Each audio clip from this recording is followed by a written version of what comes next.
Last time on Wanderlust. This is our new game. This is Wanderlust. We're going to be doing a little bit of world building here in the first episode. So the world is comparatively smaller than Earth in actual size, much less water, but those are divided into like pretty massive, like they would be landlocked seas, right? Having 2 suns seems fun. Having 15 moons also seems cool. Because that would kind of make a cool thing for the gardens, like the hues changing constantly as you're rotating around the sun. I like the idea of extreme monoculturing, and then, you know, like what it's like that banana plague. So people start moving into the desert. Desert, arid areas. Desert metropolises. There is a religion that worships the Moon Sisters. I think there's a sun religion, since there's 2 suns. I thought like the idea of like having more like city-state stuff seems fun. Nations are much more realistically defined by the like chunks of farmland that they grab, because they're not as divided by like oceans and rivers. I think it's a rare, huge storm, a Category 4 hurricane type storm, where everything gets knocked out. It's like the first time that you see the land return itself to the wild, and I think that is like the wake-up call that makes people realize a change is needed. This coincides with the launching of the first satellites, which makes vocal instant communication possible through like a satellite network that gets launched.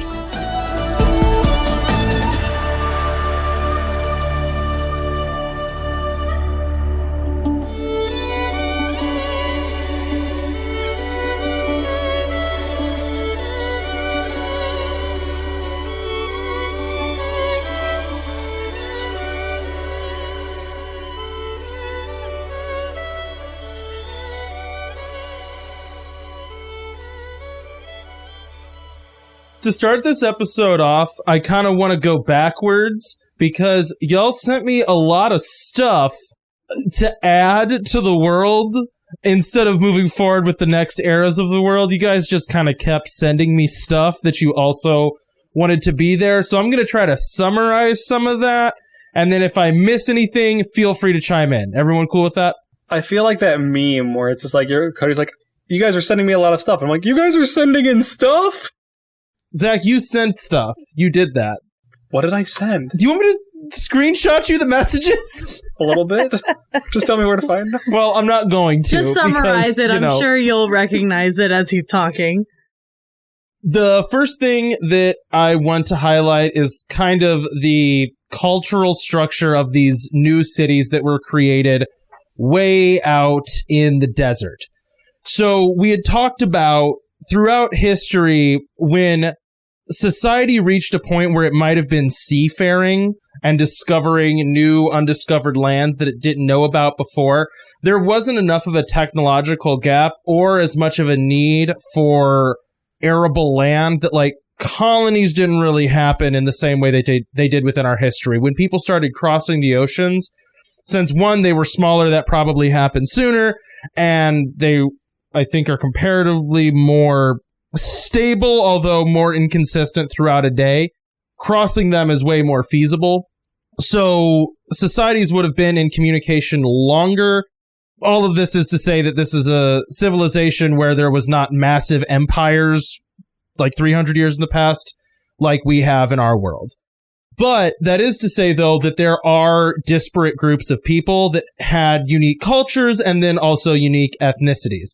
The unique thing about the cities, then, is this is sort of the first time that there has been mass migration to centralized areas. In the deserts, right?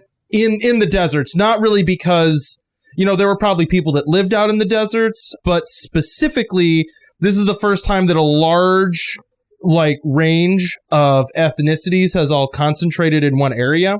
So the result of that is that the cities are very diverse, but it's also a lot of different cultures kind of all smashing together for the first time. So in my mind, the way this works out, there isn't necessarily like mass subjugation, but I do think that there might be tension between all of these disparate groups of people that have vastly different cultures. And appearances are also pretty extreme. You know what I mean? Like the differences in, you know, skin tone and, you know, like proportions, whatever. All of that could be quite different depending on what regions people are from. But then all of a sudden, all smashing into one place. Something that was brought up about this when we were talking about like different skin tones is like generally in our world, and if I'm wrong about this, people feel free to correct me. I have a limited understanding of biology.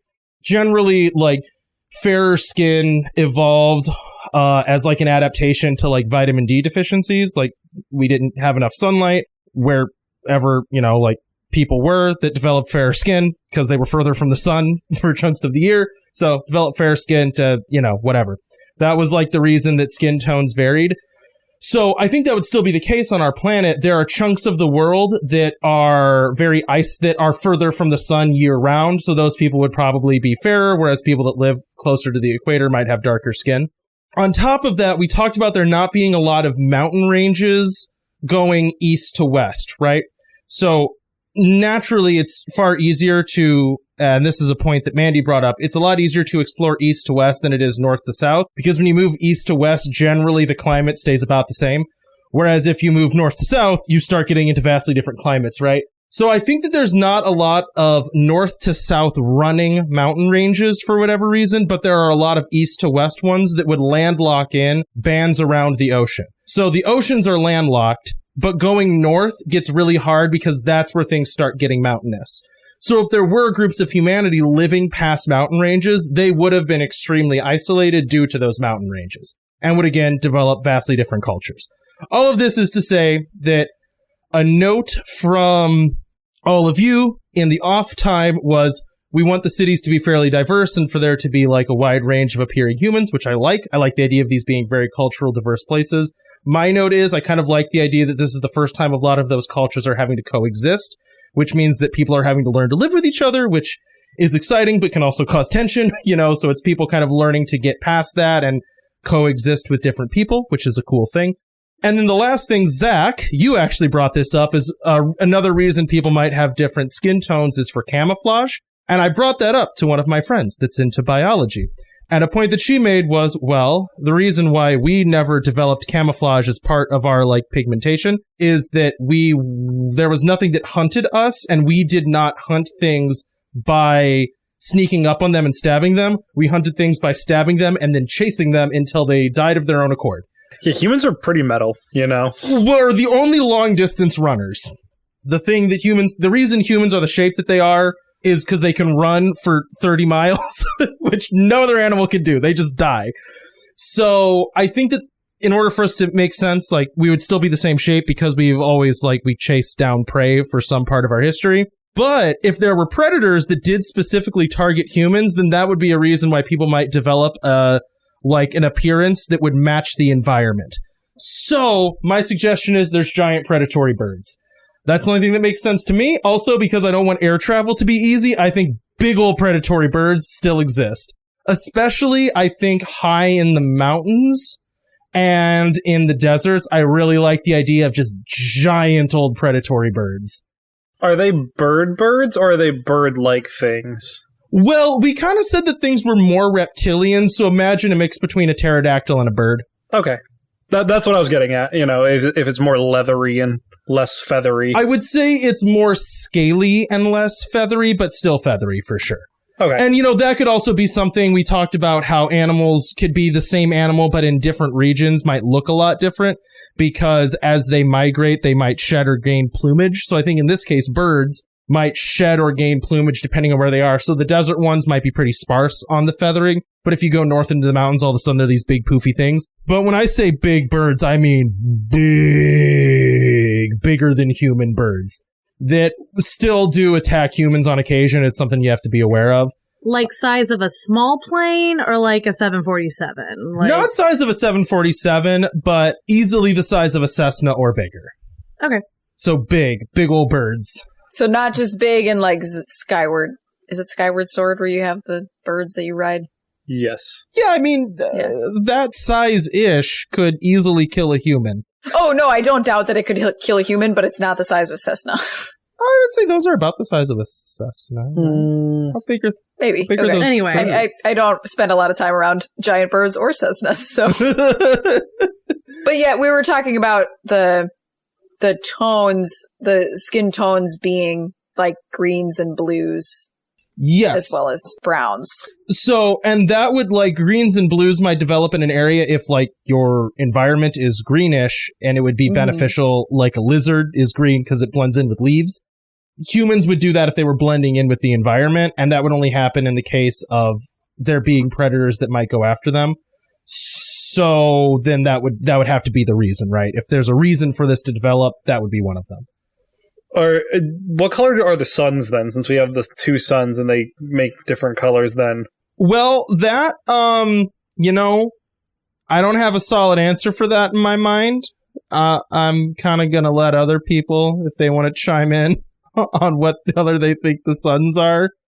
In my head, I imagined like a red and a blue. So the tricky thing there is what you'd end up with is green leaves.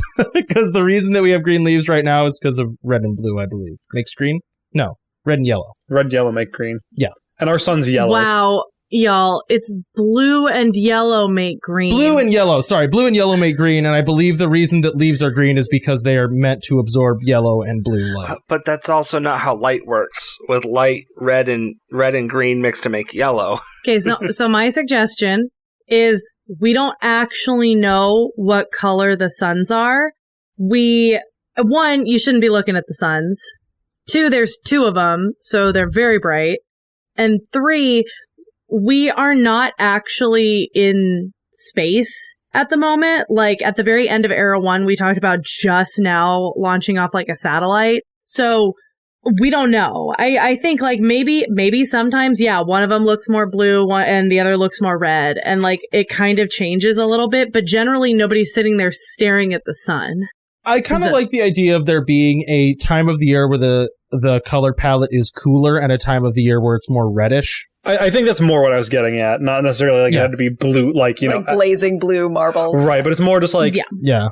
Basically, like, everything has like a blue light filter half the year. Yeah, well, and then part of the year when they're more mixed, you'd get, like, closer to our outside now, you know? Okay. Cool. So what era are we starting in now? Well, so, funnily enough, we never actually got to Era 1, in terms of how I have them written down, sort of. Oopsie. But that's okay. We got to really right before Era 1. Era 1 being... I thought the whole thing we were doing was Era 1. Yeah, you know, you think that, and then you reread your notes, and you're like, oh no. So that Anyways, was the preamble. Let's, Era 0. allow us to worry less about the era and realize that these are going to bleed together a little bit in the planning. So, where we're at right now, humanity has just decided that it needs to make a move to a different structure for humanity. That is to say, Eco Urbs. The cities are rapidly running out of resources. The massive industrialization of farming is failing. We are probably very quickly running into issues of greenhouse gases due to suddenly needing to use a lot more petroleum for a variety of reasons, or whatever fossil fuel we find, coal, blah, blah, blah, whatever. All of that is to say, humanity collectively decides we need to move to these things that are going to be called Eco Urbs. So this is kind of what Era 1 is defining what we think an Eco Urb is. Now, I've kind of already laid it out for you a little bit, but what I'd like to do now is kind of talk about what do we think that looks like as an initial pitch? What are they sold as? How does society get itself excited about this idea of a very vast change? Because this is emptying these cities that people have gotten quite comfortable in for a few generations now, dumping them into little settlements that are trying to run a lot on recycled goods, and like, you're not going to be working as much now. You're going to spend a lot of your time just farming in smaller environments, and we're going to try to sort of isolate people more in these like pockets of food development, basically, that are far more localized while letting much of the planet return to the wild. That's at the very minimum what the Eco Urbs are. So I want to talk about how is that sold to people? How do people get excited about it? I think one of the first ways that like someone like comes up with this and they're like, well, we can market this and make money is by like doing that like cool, like we're going to grow our buildings in this area. Do we think that people are going to try to make money on this? Most definitely, yes. Okay, so this initial shift is, I will say that's something that by Era 5, well, actually, I'm not going to say anything. Okay. So this is a capitalist drive. We're going to try to turn profit on this, basically. I think we all kind of agree that we need to do it, and then companies are like, we don't want to, but then they're like, wait, we can make a lot of money off of this. We want to do this now. Okay. And I think the first company that tries to do it is they're like, we will grow houses. Like, we will grow trees to be walls. We will form it like completely naturally out of it. Like, we'll find big rocks and we'll just pour bunches of water to erode them into chairs. What? I'm imagining how they would pour the water so precisely to make a chair. For making chairs. Well, here's the thing. We know that like Era 2 ultimately fails. So, like, you didn't say it. This is Era 1. Era 2 is the failure, but we'll get to that in a minute. Well, okay, we know that this doesn't work initially with their initial design. I'm giving you ways that it can fail. Okay, no, I like that. Like, I think it's meant to be lavish and luxurious and be like, it's like, oh, this is the 5-star of, like, it's like they're trying to make glamping when they're like, guys, we just need to get a tent so we don't all die. And they're like, but glamping, here's our trailer. It's your home away from home. It's great. So maybe we can say that this era is defined by a tension between massive government, or let's say massive socially dictated resettlement projects, and versus capitalistic profiteering off of new resettlement projects. I don't know what that's like at all. Right. Well, I mean, this does fit pretty well. You have a lot of companies that have... Oh, that was something else I wanted to say. I think that this idea of having city-states is cool. I also like the idea of those slowly folding themselves into large corporations. So now these cities have massive corporations that used to basically be associated with regions, and now is associated with different chunks of farmland that they use as like the economic backbone to fund whatever other projects that they do and try to sell. Yeah. So I do think there'd be a tension there of going, you know, maybe they get their land forcibly taken from them. Like the state goes, hey, guess what? This isn't yours anymore. You can keep your industry and all that stuff, but we're taking this land back and going to do something different with it. And then they are spinning their wheels trying to figure out how to like, shoot, we got to still make money. We got to stay profitable at a time where it's quickly becoming apparent that they can't anymore, at least not in the way that they have been before. Can I throw in an idea for like not necessarily like a rival pitch that would be made. I think you could do both, but I was thinking that they would need to make closely packed people seem attractive. Yeah. Like they're going to need to like reduce the footprint of buildings so that lots of people can fit in them, and they have to make that look like this is something you want and not the fact that you're losing space compared to whatever you had before. Yeah. So I was going to suggest that there was a large campaign to move to these new places that had like a pretty community focus but more like this is your social paradise. Like this is where you're going to be able to party. Like life is just going to be a party because you're going to be with all these people all the time. This is where you're going to meet like the love of your life because like you're like cooking together in this communal kitchen, you know? Yeah. So there's like all these commercials of basically like dating or whatever the friend dating app is, you know, like all of that veneer in selling the idea of like living in close quarters with other people.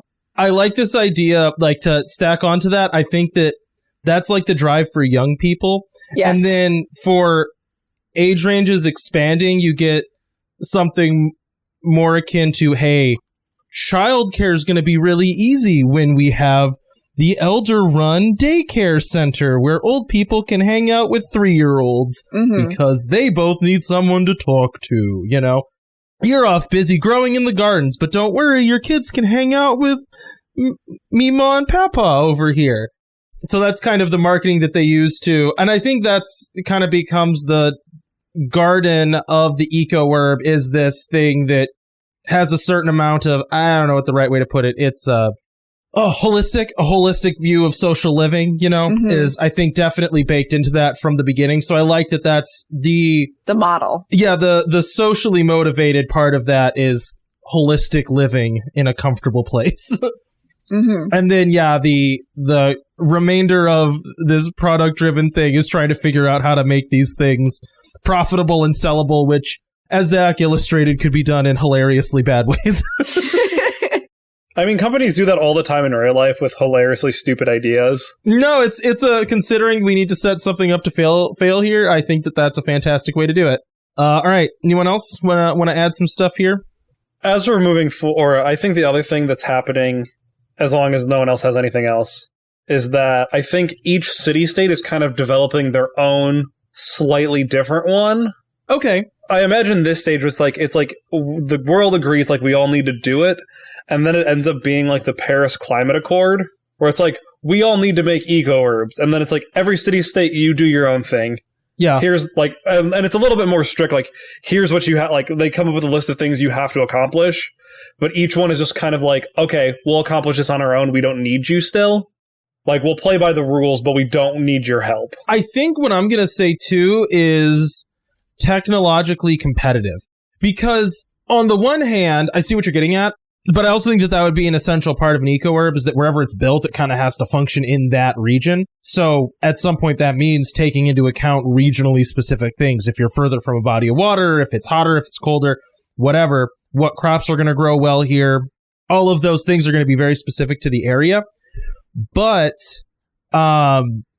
I do think, though, that when it comes to problem solving, if companies are still trying to hold on to technological advancements as something that needs to be, this is proprietary, this is our thing, you can't use this, that could create problems for areas where maybe I'm a little bit weaker in this, and these guys know how to do it, but they don't share information freely.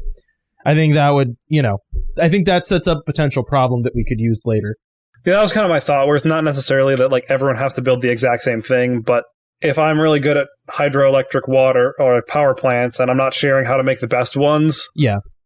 Back in society, humanity densely urbanized while leaving the countryside to be as farmed as it possibly could be on a monocrop, right? So what you have is a highly specialized workforce that was rapidly industrializing and focusing on technological growth, beginning to use fossil fuels, and just breaking into the technology age with the first communications just happened, and the crisis that had to be handled was the move to these Eco Urbs, right? That was the solution to a problem that existed, which is that most of the way that we are now doing agriculture and gathering food is not going to work. We know it's not going to work. We have to make a change. This is the change we came up with. So people are now moving to these Eco Urbs. What does that move look like? And when they arrive, what tensions exist there for old life versus new? You said or good things too, right? Pros and cons. Yeah, this is pros and cons. This is pros and cons. Yeah. You just said what tensions exist, and I'm like, well, there's also I guess good tension. Well, yeah. I mean, there's going to be nice parts about this. There are good things about. You think about going to college. There was nice things about living in a dorm. There were also bad things about living in a dorm. So I guess what I'm looking for is the personal level. What's society like now that it's moved? I mean, the first thing that came to mind for me is there's definitely a generational divide. Okay. Yeah. Young people move first. Yeah, the young people who are more gung-ho to actually fix problems are the ones that actually do it, and they actually are, a lot of them are campaigning, and there's a lot of older holdouts that refuse for a long time until they're basically forced to. Well, I mean, easier mobility, no roots. That makes sense. Well, but what I'm asking also is, you're a young person that's moved to this Eco Urb. What are the struggles with being there? What's nice about being there? And again, anyone, feel free to chime in. So I think initially the plan to make these Eco Urbs is focused on housing. Mm-hmm. So the housing is pretty quickly figured out, at least in a kind of like what Zach was saying, almost like a tent, versus something luxurious. It's we have the utilitarian housing that we need to get everybody in a more eco-friendly way. But I think the rest of it is, I don't think they've thought what the next step is in the rest of the community. So they've created they've created the housing, but it's okay, well, what's a school look like here? We don't have grocery stores anymore. So what is the food, like, how do we specifically divide this up? And especially coming from bigger areas like the desert cities, what does that look like having to condense down, but also having it's logistics. It's the logistics of everything outside of housing. Well, and I think it'll be fair to say that these Eco Urbs probably there would be, compared to these mega cities, these Blade Runner-esque massive cities, the population density would be probably higher in an Eco Urb, especially if there's a pretty metropolitan Eco Urb, one that's supposed to be really big. That's going to be really highly packed. But there are going to be more of them. So the population centers are actually going to get a bit smaller, even in the cities, because we had these like massive focused industrialization. Yes, but what I'm like envisioning right now is that you've got we've gone from like extreme urban sprawl to much denser. All of a sudden everything's super condensed, and it's like usually you would have your shopping area with here's my clothes, here's my groceries, here's my place to get, I don't know, tools, like whatever that is. And those, I would say, because the housing has condensed, all of a sudden those are much farther away and really shouldn't be used as much anymore. So it's like the logistics of moving from those stores to being around the housing area, the new housing area, to make everything closer together. Well, and that's what I was saying, is it's actually denser, but there's less people. You know what I mean? So it's kind of a double whammy of, in this old society, maybe it would have been really typical to go, oh, I'm going to drive 45 minutes to this restaurant I like. Not anymore, you're not. There isn't something 45 minutes away. That's the entire city. Yeah, well, and that's what I'm saying. That's the logistics of what do we do with the things that are 45 minutes away? We either have to figure out how to make it here where we are, we don't have it, or I like that, or like whatever it is. What's the solution? That's the hard part here, is what's the solution of getting what we used to have here in this smaller area. I like the idea of, so what Zach said we had in this society was basically a matter transfer that could make any kind of food based on the super crop, and that's like totally gone. That has to be stopped. So I actually think in terms of experience, the Eco Urbs are, in a way, I'm not saying less diverse in like ethnicity or race. I mean, less diverse in experience. If you grow this food here, that's what you eat. So if you grow 4 plants, you have 4 plants to cook with. Very limited on what you can do with your food. Whereas before, it was probably like, eat whatever you want, Especially here at the beginning. Yeah. And also in terms of recreation, if, hey, these cities were great. We had 1,000 different cultures come together. Like, look, you can go and see plays put on by this group of people. You can go and do a sporting event done by this group of people. And it's all these different things, and you can do all of it. And now it's like, we have a skate rink, and that is all. So it's a lot smaller. There's a lot less options. So people have to be a lot more creative. We do have radio now, right? We had radio. Yeah, radio we've had for a while. We have digital communication via a satellite network. Okay. So first satellites were launched used for communication. Okay. I think that booms, and you said it was like instantaneous and you could video, right? Or I don't know if I said video. It was just that it was instantaneous. I'm fine with video if that's what we want to do. I don't have a problem with that. I was just trying to like picture it. I think that this becomes a much bigger deal. Like just finding out what other places are doing, because there's not much going on in your own thing. And so like broadcasting the little things that your Eco Urb is known for becomes a bigger production. I think, tagging onto that, I think part of the draw of the Eco Urbs is that the government has set up communication centers in each Eco Urb. Like, this technology is really expensive still because we just launched it, but they're just like, every Eco Urb will give you a free, like, high-tech communication center. That makes sense. That's kind of the foundation of it, is that you have really good communication to other places. So all of them have, like the comm center. It's kind of like an internet cafe. I like that idea. You go there and you get your cup of coffee and you can, see what everyone else is up to too. And I kind of like the idea of it being a little bit more analog, though, where it's like you have like dials to tune into the different Eco Urbs, and then it's like a chat room. Oh, that's fun.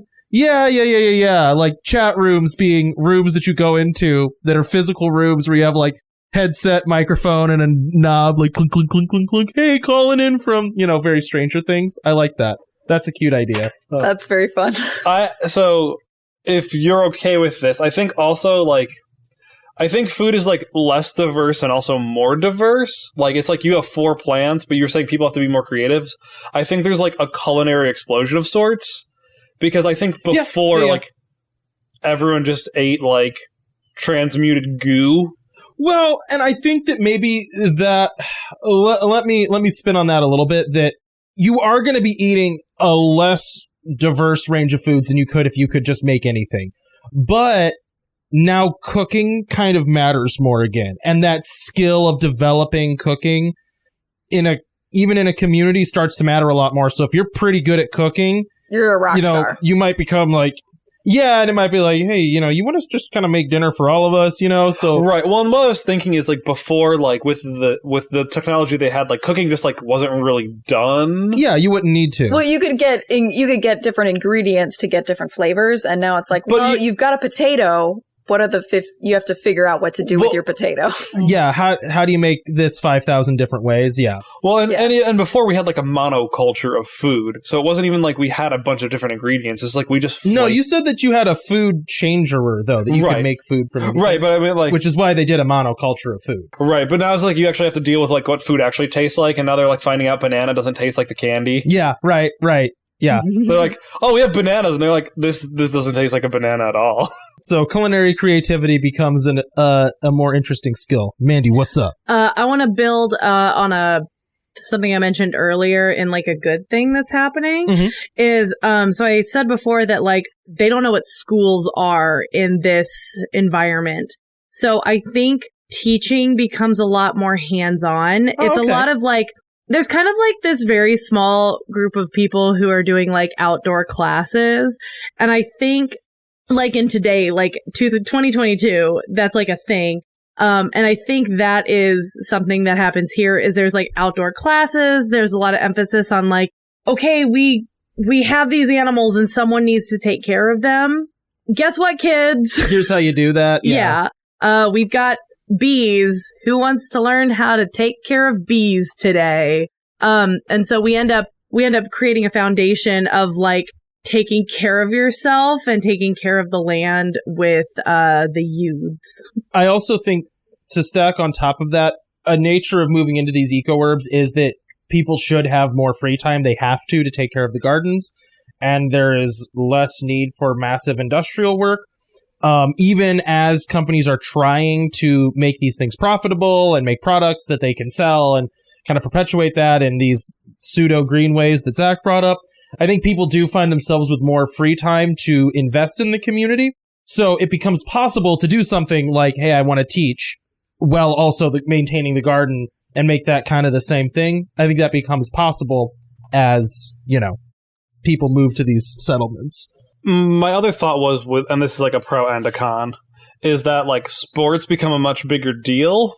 Like before it was like, oh, major city centers would have a sports team, kind of like how we do nowadays in our, like a football team, an NFL team in like every major city. It's like, oh, now every eco urb, which is more prevalent than major cities, has its own professional sports team. Let me stack on top of that, because this is an important thing to note about travel. Travel is not cheap. Even with... We've talked about where travel's going to end up eventually. Even at this point, people do not travel as much. Part of the reason to live within your own food is so you don't have to constantly be shipping food across the countries and across the world, because that takes a lot of resources. So I think that eco urb sporting events definitely going to happen. Eco urb to eco urb sporting events, far less common. You're not going to be on the road 24/7. That is a gross waste of resources to cart a football team across the country for no reason. Yeah, I think like intramural, what we would consider like intramural would be a big deal because you have all this free time. There's not a lot of stuff to do. Local football teams would be a huge deal. Everybody can do that. But I think between eco urbs, the type of sports that it's going to be are non-contact things. So you might have like this is a bad example, but like a free throw competition, you don't need another team next to you to have that competition. Oh, yeah. And so you can broadcast like the team here, like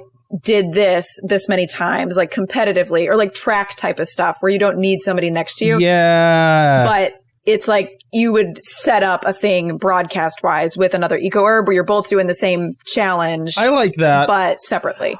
Yeah. I like the idea that like travel is very cost prohibitive, but they send refs to different places, like Guinness Book of World Records, where it's like, all right, now we're going to check how your team does free throws.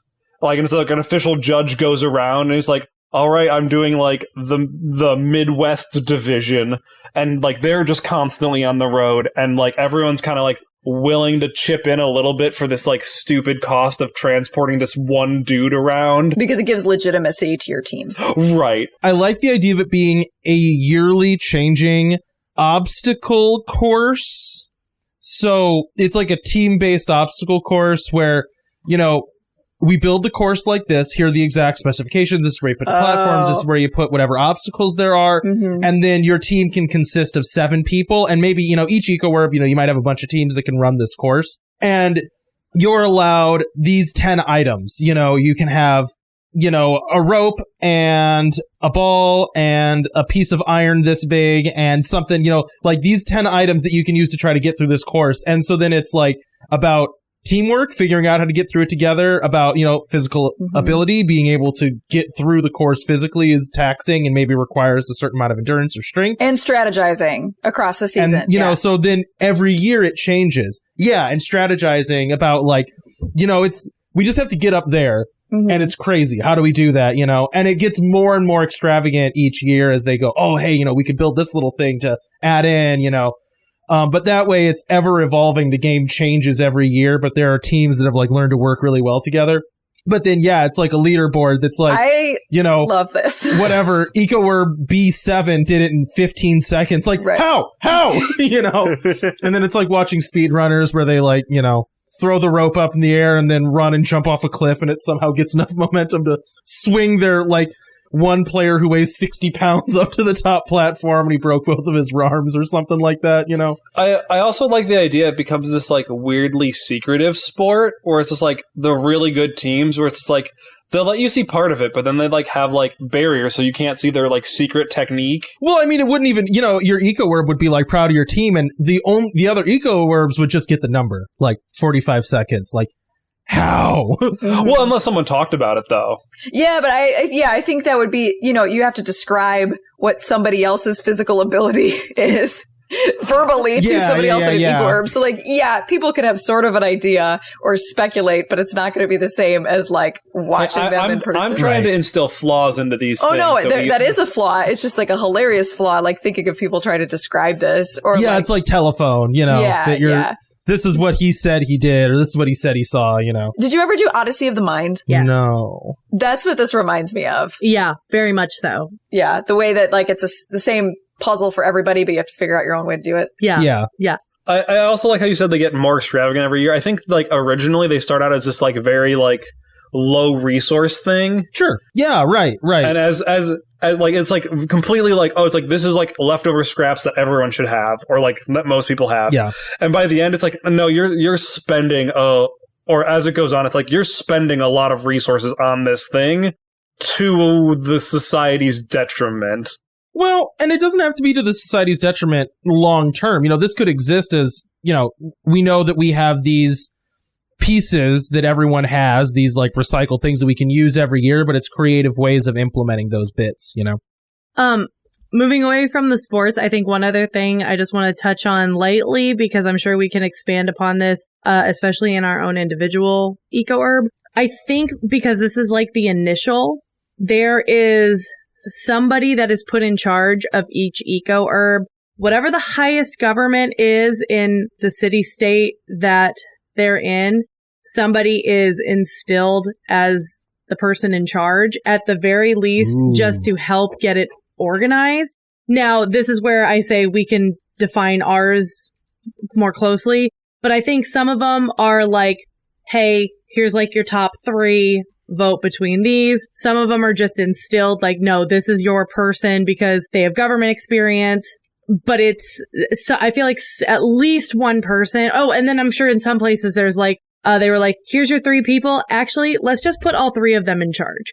So there's a hierarchy at the very least just to get everybody in a place that they're comfortable in. Because like the way I got to this is I was thinking of like, what job would I go into? You know what I mean? Like I've worked like an office manager job before, right? So it's like, I go from my office manager job as an everyday person, and all of a sudden I'm placed in this Eco Urb. Where do I go? Yeah. Well, your job would be farming. Everyone's would be to some extent. Yes, but you're talking like free time and stuff, but like not everybody can just have oodles and oodles of free time in that like some people are going to want to be teachers. Some people are going to end up doing this. And it's like, it's just having that hierarchy to say, okay, what skills do you have that you can help get the community on its feet? I want to make a comment on that and then add to it a little bit because I think this is important because you touched on 2 things that I think create a great deal of tension. The first one is appointed officials versus locally elected officials. I really like that idea that when these Eco Urbs start, people do not elect their officials. No, I don't think they do. They I don't. kind of did in like the really far away, we elected, in one of these city-states, we elected maybe a representative and then a council of representatives appointed a guy. This is Terry. He's your guy. And it's like, we didn't elect him. I like that as an initial tension. The second thing you touched on is what to do with your free time when 20 hours is social involvement. You have to keep the gardens going, like anything. So I don't know if I said this clear enough. The day-to-day of keeping your food, keeping your ecosystem running, that's everyone's responsibility. Everyone does it. You're not paid to do that, but you get free housing and free food for doing it. You want clean water, you want communication, you want basic human necessities. That's covered just by 20 hours a week. Let's say you're maintaining the garden, keeping that whole ecosystem moving, right? The other 20, what do? I like this idea that this is not yet well defined what that looks like. And this is where you have companies coming and going, oh, we're growing new buildings. And it's like, and we'll pay you money. Well, what's money? Do you still need money? Like, yeah, definitely. You still need the established currency that keeps working the exact same way. So now it's just like, oh, everyone works part-time, like 90 hours a week on top of the 20 hours a week of gardening for some people, like you want the nice stuff. Look at all these cool luxury items we still have. I like the idea of that still being there's a potential tension. And it feels like it's being marketed as like you used to work like 40, 50 hours a week, and now you're only working like 30 for this company, but you're also like you always do 20. So it's marketed as part-time. Well, and I also like this idea of like, well, don't be lazy. You don't want to have like one of these boring Eco Urbs. You want one of the cool Eco Urbs with this newfangled like hollow tennis or whatever, all of these things that, can still be sold. Or, oh, you need one of these handcrafted artisanal stone melt chairs where we drip one bead of water on it. Only costs 90 billion credits, but it's worth it. Just come work in the fulfillment center that we've set up right next to the Eco Urb, You call it a fulfillment center because of course you did. I'm going to call it a fulfillment center, yeah. It's because work there is fulfilling. Oh, the slogan on the side, work here is fulfilling. I'm really good at making cynical slogans for places. Okay, so one thing I want to touch on, we're, again, terrible on time. Sorry, it's me running a game, so it's going to be long in the tooth. Mandy pointed this out. I think it's a great idea, but she didn't bring it up organically, so I'm putting her on the spot. I like the idea of this being a time when you see a lot of return to religion. Oh, I was going to say that. We talked about this outside of game. We talked about this outside of game. We didn't bring it up. I like the idea of this shift to Eco Urbs being a time, one, that there is a lot of uncertainty in the world. There was some pretty devastating stuff that happened that people really saw. And I think that that's pushed people towards kind of seeking faith again because things got pretty rough. And then also, I like the idea as people are moving to a more community-based thing, they just tend to congregate around something. So I think that you see kind of this resurgence of churches to a variety of things. Like Mandy kind of brought up a pantheon of like lunar gods that had existed for a long time and kind of gone out of fashion. And I like the idea of seeing a resurgence of that as people, in these little Eco Urbs start trying to find spirituality again as they, have time and a more present community. And there's a lot of time, so I think art can flourish, and that I would feel like would dovetail really nicely. Yeah, into a renewed sense of spirituality. Well, I also think the other dovetailing nicely is the sun god duality. Like, Eco Urbs are like, there's like the wilds and the civilization, and we're like very delineating things now.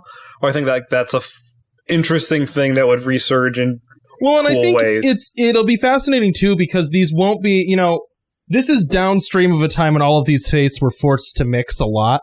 In the large Blade Runner-esque cities of the near past, right? This was a minute ago. People were living in these things. All of these different religions were going to have to kind of coexist and start to intermingle. But I do think there was probably at that time a general indifference to religion, right? It existed, but it wasn't super important. Like Mandy said, it's like, oh, we do this because of the past. And like the sun god religion, it was, we have traditions that we do, but it's not an active part of life. I do kind of like the idea of these Eco Urbs being more of a real philosophical melding of these. Sometimes you'll see them being in dialogue with each other, and new mythologies forming as a result of that. I think is kind of cool that each one will kind of have its own chopped up version, because we had, 30 people from this religion and 100 people from this religion and 20 people from this religion, and we all kind of want to go to church. So well, and the way that I kind of envisioned it is the reason that the Stelic religion comes back is because it's very nature based. Like I said, it's a pantheon, so it's very much like the goddess of this season or whatever. You know what I mean? They're the goddess of water. So there's a lot of like different things. It's like all of a sudden we're having to return to nature, to being more in touch with all of that. And so I think there is a resurgence because of us having to like re-find our roots. I think that's going to be true for a wide variety of faiths, not just the Stelic. Yes. Stelic. I like Mandy's name.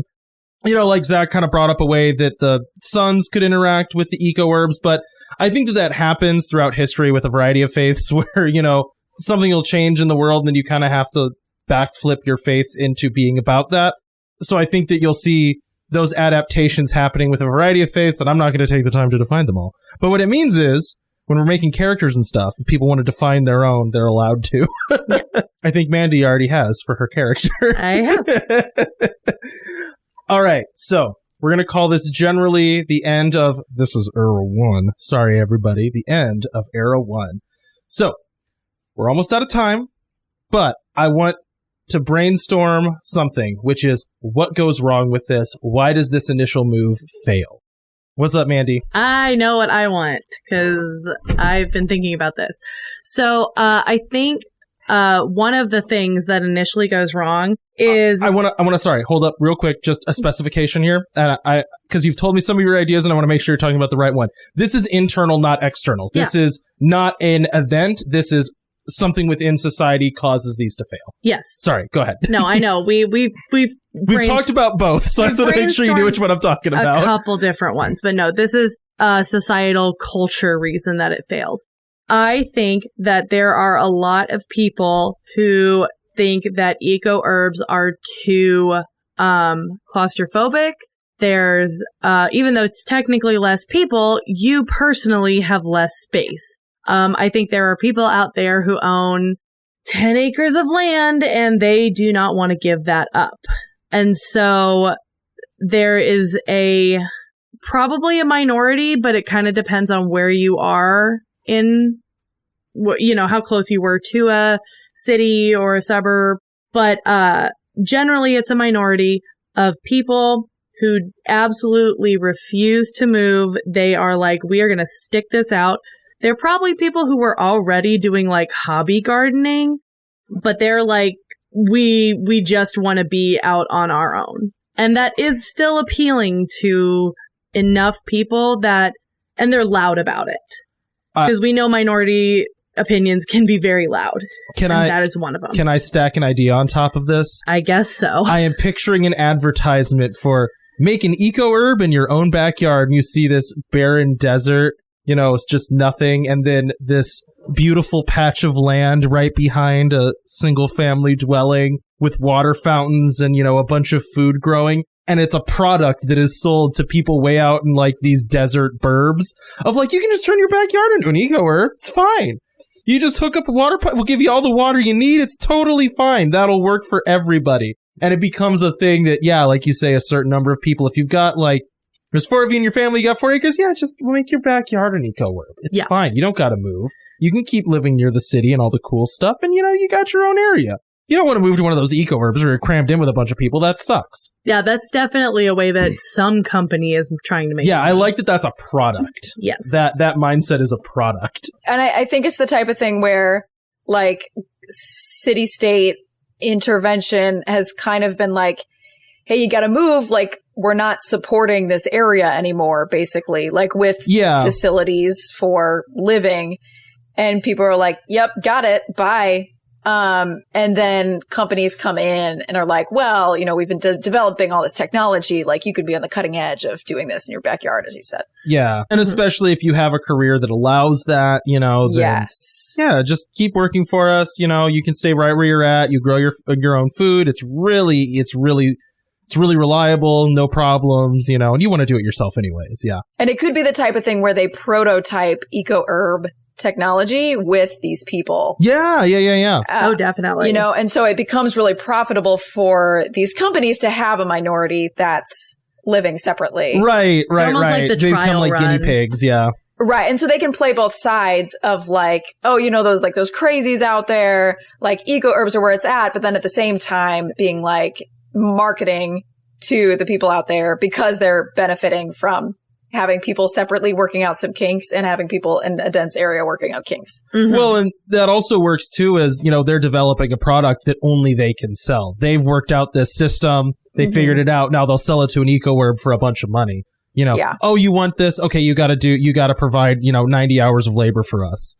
Or, you know, each person has to work, you know, half a year for 30 hours a day so that we'll give you this system that, you know, helps with water purification that they worked out by keeping some weirdo in the desert. I think the other thing that the other flaw I like is that these companies aren't sharing their technological advancements. Like, there is zero note sharing. Definitely, yeah. So it's just like everything is siloed. And it's just like... Oh, I really like something on this. That's a really good idea. That's a fantastic one. Everything is really proprietary, including the fundamental technology of running the eco herbs. People in them don't understand. Like, you're an operator, you have to do things to keep it alive. You know, someone has to be there to harvest, someone has to be there to water, to provide these nutrient packs, to do these things, to like, you know, fertilize in a certain way. But if something breaks, the people in the eco herb don't know how to fix it. They have to call in a company to do it for them. It's like, you know, that right to repair thing that we get into with laptops and technology where people don't know how to fix their own stuff, or even cars, you know, they break down and you have to take it to that's the way your whole... They've made this really good contained ecosystem, but if you're living in it, you don't know how it works, and you're basically paying rent to a company. This is great because it is horrifying. Why did we make my beautiful world capitalist nightmare? Yeah, thanks. I know, it went, terrible. Because it's got to fail. Mm-hmm. My other question is, where do people who have this knowledge of how they work and like who are at like upper levels of these corporations, where do they live? I think they still live in the cities. In the desert cities? Mm-hmm. Okay.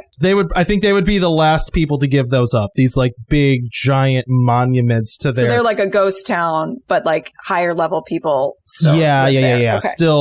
Still have like extremely wealthy people there. I don't think they're also like complete ghost towns yet either. It's just like, oh, we got rid of the riffraff.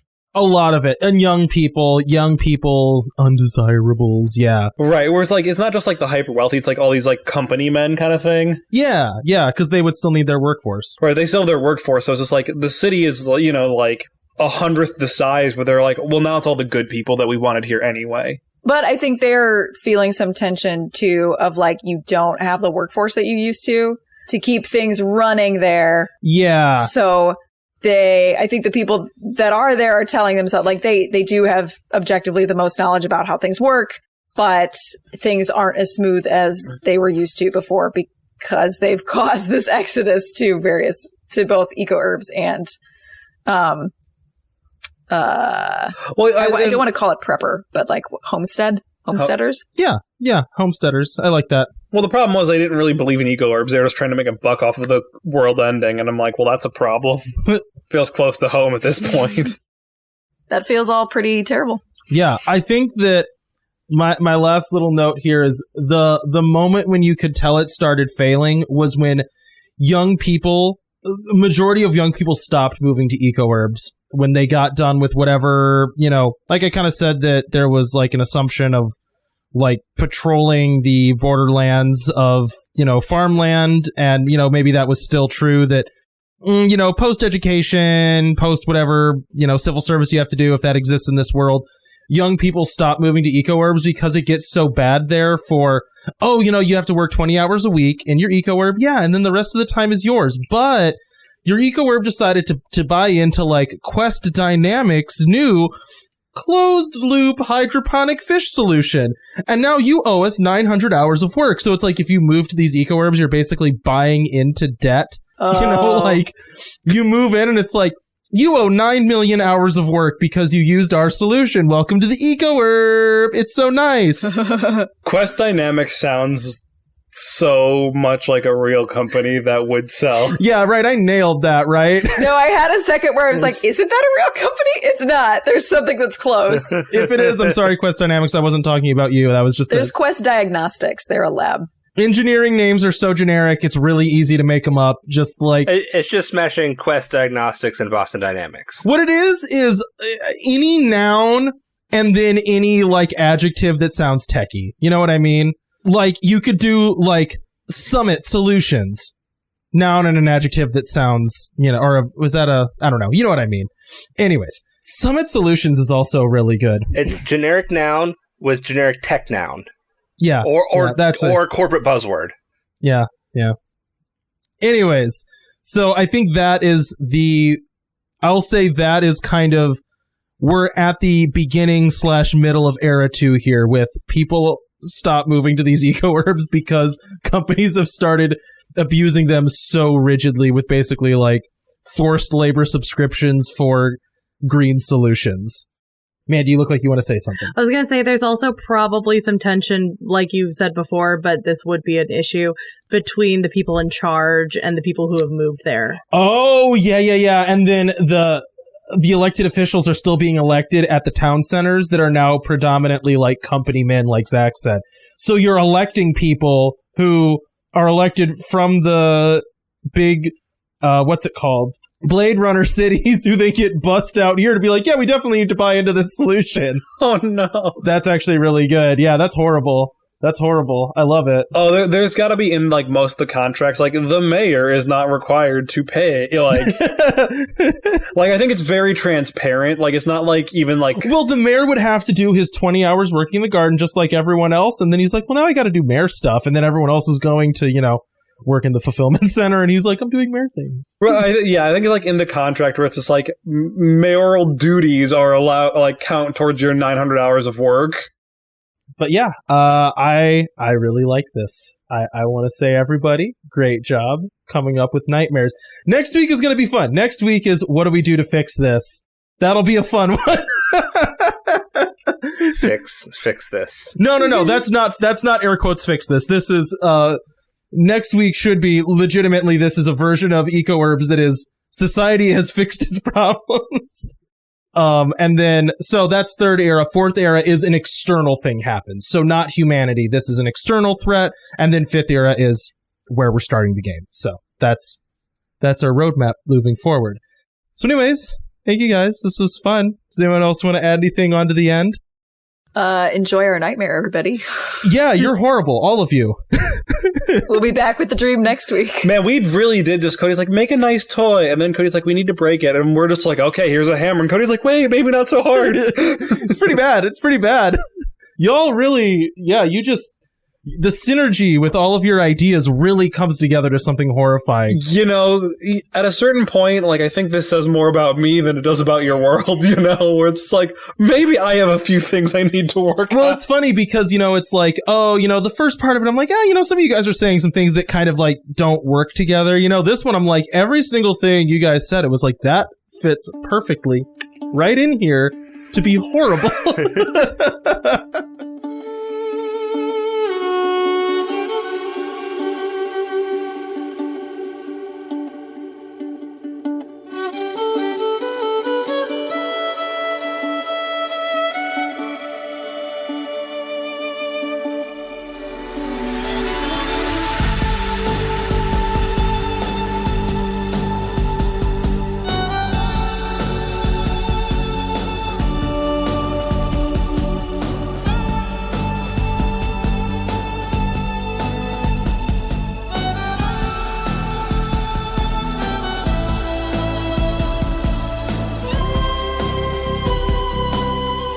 Thanks for listening to this episode of Wanderlust.